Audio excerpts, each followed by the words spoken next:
वावरात येरीचं पाणी पाहायला गेलो तेव्हा हे मासे दिसले आणि मी याच्यापासून कायम लांब राहतो, कारण लहानपणापासून अफवा ऐकलेली आहे का यानं जर फुकलं तर केस ढवळे होते.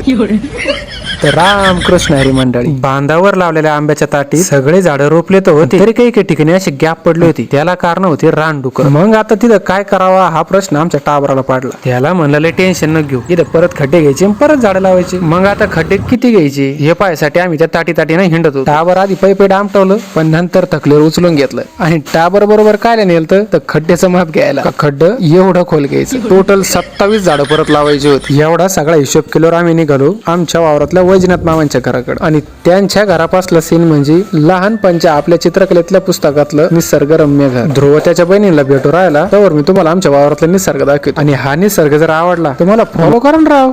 राम कृष्ण हरी. मन तरंग होऊन पाण्यावरती फिरते, अनक्षणात फिरून